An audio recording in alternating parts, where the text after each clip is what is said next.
కాటమరాయుడు ఇకపై కాటన్ రాయుడుగా మారబోతున్నాడు. చేనేత వస్త్రాలకు తాను బ్రాండ్ అంబాసిడర్ గా ఉంటానని జనసేన అధినేత పవన్ కళ్యాణ్ చెప్పారు. తనను కలవటానికి వచ్చిన ఏపీ, తెలంగాణ రాష్ట్రాల చేనేత కార్మిక సంఘాల ప్రతినిధులతో పవన్ మాట్లాడారు. ఆ వృత్తి పని వాళ్లు పడుతున్న ఇబ్బందులను విన్న పవన్ కళ్యాణ్ తాను బ్రాండ్ అంబాసిడర్ గా ఉంటానని వారికి హామీ ఇచ్చారు.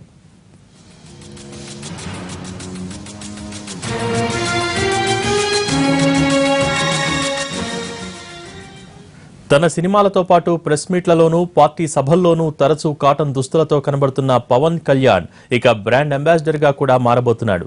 2.5 ఏళ్లలో 45 మంది చేనేత కార్మికులు మరణించారని చేనేత ప్రతినిధులు చెప్పిన మాటలు తనను కదిలించి వేశాయని పవన్ కళ్యాణ్ చెప్పారు. అందుకే వారిని ఈ కష్టాల నుంచి బయటపడేసేందుకు ఆ దుస్తుల అమ్మకాలకు మద్దతు ఇవ్వబోతున్నట్టు చెప్పారు పవర్ స్టార్.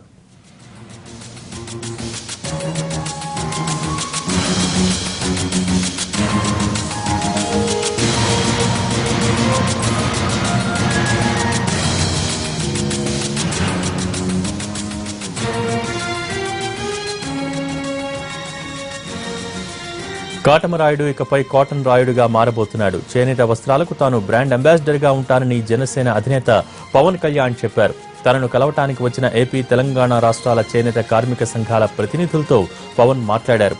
ఆ వృత్తి పని వాళ్లు పడుతున్న ఇబ్బందులను విన్న పవన్ కళ్యాణ్ తాను బ్రాండ్ అంబాసిడర్ గా ఉంటానని వారికి హామీ ఇచ్చారు.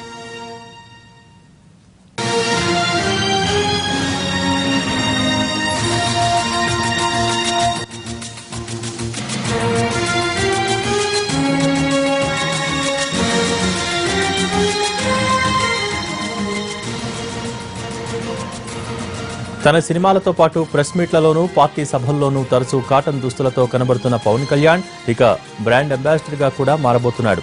2.5 ఏళ్లలో 45 మంది చేనేత కార్మికులు మరణించారని చేనేత ప్రతినిధులు చెప్పిన మాటలు తనను కదిలించి వేశాయని పవన్ కళ్యాణ్ చెప్పారు. అందుకే వారిని ఈ కష్టాల నుంచి బయటపడేసేందుకు ఆ దుస్తుల అమ్మకాలకు మద్దతు ఇవ్వబోతున్నట్టు చెప్పారు పవర్ స్టార్.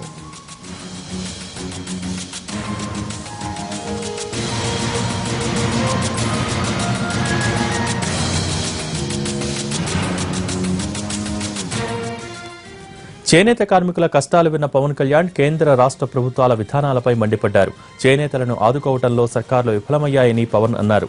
చేనేత మన జాతి సంపదని, దాన్ని కాపాడుకోవాల్సిన అవసరం ఉందని అన్నారు. వారి కోసం ఏం చేయటానికైనా సిద్ధమని ప్రకటించిన పవన్ వచ్చే నెల మంగళగిరిలో జరిగే చేనేత సత్యాగ్రహ గర్జనలో పాల్గొంటానని హామీ ఇచ్చారు.